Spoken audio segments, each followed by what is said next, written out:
真是让我好等。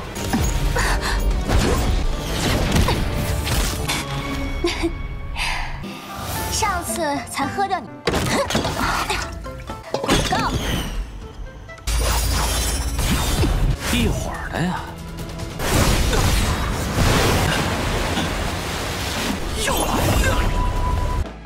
Halo guys, balik lagi bersama Mimin from Zero.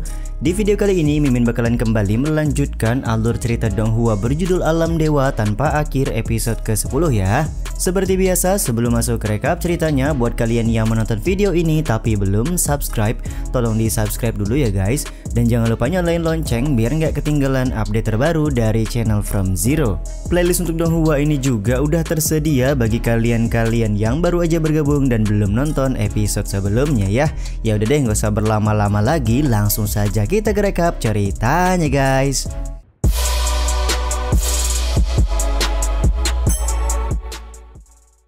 Di akhir episode yang lalu, Lihan berhasil membuat umurnya semakin panjang menggunakan metode rahasia dari Pak Tua Immortal.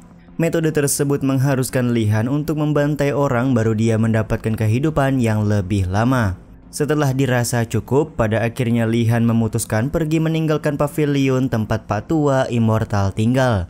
Episode kali ini pun dimulai dengan si Hai yang bertanya hendak pergi kemanakah Lihan pada saat ini. Di luar, Nurul Bang MC ingin pergi ke kota dan menyantap nasi goreng. Di sisi lain, Lihan masih mendapat kejaran dari beberapa orang praktisi yang menginginkan metode rahasia roda berputar.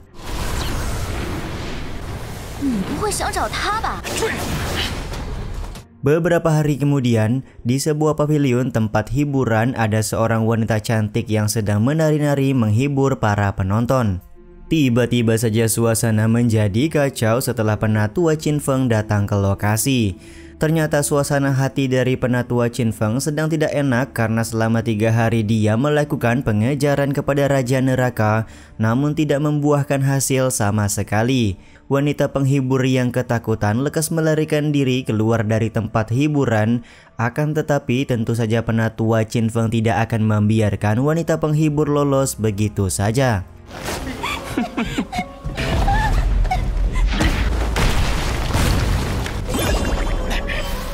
Cukup beruntung datang seorang wanita bertopeng yang dengan sekejap langsung menyelamatkan nyawa dari si wanita penghibur tersebut. Karena penatua Qin Feng tidak terima mendapatkan gangguan, pada akhirnya dia menghancurkan satu pavilion untuk melampiaskan kemarahannya. Di saat yang sama, wanita bertopeng berhasil menyelamatkan wanita penghibur dari amukan penatua Qin Feng. Tapi wanita bertopeng langsung membunuh si wanita penghibur karena sedari awal kedatangannya bukan untuk menyelamatkan wanita penghibur, melainkan membuat wanita ini bereinkarnasi menjadi jiwa yang baru.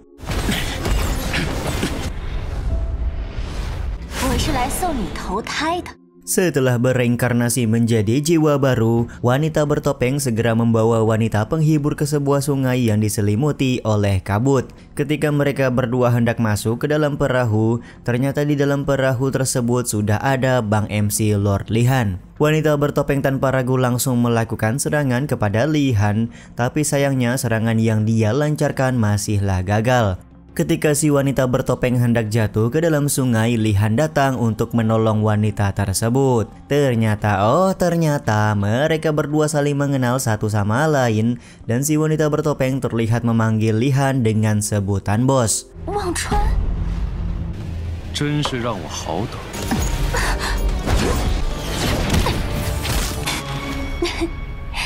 Beberapa saat kemudian, Lihan dan wanita bertopeng mengarungi sungai menggunakan perahu kecil. Di sini kita juga diberitahu kalau wanita bertopeng ternyata bernama Meng Po. Lihan sengaja datang menemui Meng Po karena dia mendengar kabar kalau ada kematian dari seorang wanita penghibur secara tiba-tiba. Banyak orang di dunia ini yang tidak bisa mengendalikan takdir mereka. Aku hanya memberikan bantuan agar mereka bisa mengubah hidup mereka ke arah yang lebih baik, ucap Meng Po kepada Lihan. Wanita penghibur yang ikut dengan mereka juga tidak menyesal karena sekarang dia sudah bereinkarnasi menjadi orang yang lebih baik serta menjalani hidup yang tenang ketimbang menjadi seorang wanita penghibur. Karena Meng Po dan Li Han sudah lama tidak bertemu, pada akhirnya Meng Po menyiapkan anggur dan makanan sebagai perayaan pertemuan mereka berdua. 上次才喝掉你。广告。 Ketika Li Han sedang menyantap makanan, Meng Po bertanya berapa lama umur yang dimiliki oleh Li Han pada saat ini. Li Han pun lekas memberikan informasi perihal kejadian terbaru yang ada di dunia immortal, di mana dia mendapatkan umur panjang setelah bertemu dengan Pak Tua Immortal. Mengetahui hal ini tentu saja membuat Meng Po menganggap Li Han mempunyai keberuntungan.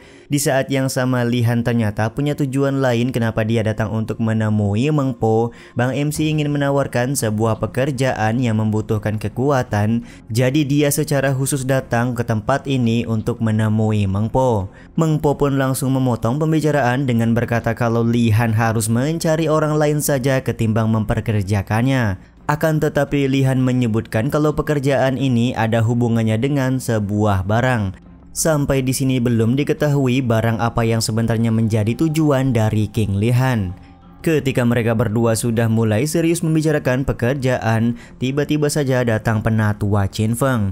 Dengan penuh kesombongan, Penatua Qin Feng juga menganggap dia akan menangkap 2 ikan dalam 1 kali serangan. 一会儿的呀。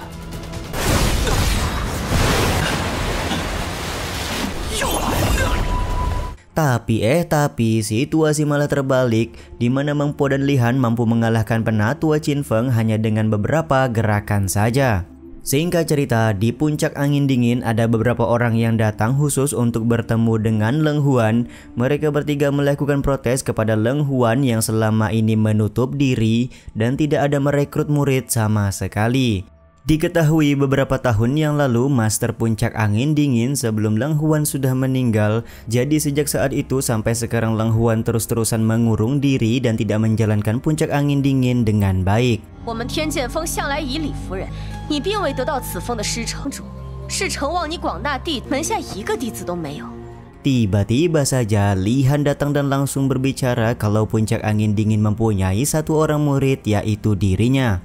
Dengan sangat cepat King Li Han juga langsung membunuh 2 orang murid yang datang ke Puncak Angin Dingin dan hanya menyisakan 1 orang saja. Apakah kau tidak mengenali pedang yang aku pegang ini? Ucap Li Han menunjukkan kalau dia adalah penguasa muda Pavilion Lu Yinghai. Li Han juga meminta murid ini untuk kembali dan jangan pernah mengganggu urusannya lagi di Puncak Angin Dingin. Perbuatan Li Han yang mengusir murid pengganggu membuat Leng Huan merasa tenang. Sebagai rasa terima kasih, dia meminta Li Han untuk masuk dan memilih kamar sendiri di dalam pavilion untuk beristirahat malam ini. Jadi selama berhari-hari tinggal di Puncak Angin Dingin, Li Han selalu tidur di luar ya guys ya.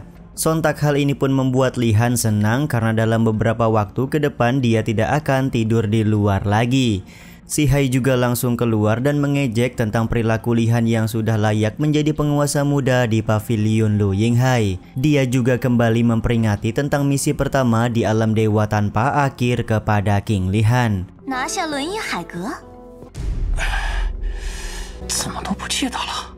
Masuknya Li Han ke dalam pavilion Puncak Angin Dingin ini juga sekaligus menutup episode kali ini ya guys. Ya udah deh, sampai di sini dulu aja video kali ini. Mohon maaf jika masih banyak kekurangan dan kesalahan dalam penyampaian kata-kata ya. Terima kasih untuk kalian yang udah pada nonton dan jangan lupa subscribe serta nyalain loncengnya ya guys. Mimin selaku penulis narasi, tukang voice over dan tukang edit video pamit undur diri. Salam hangat, see you in the next video. Bye bye guys, see you next week.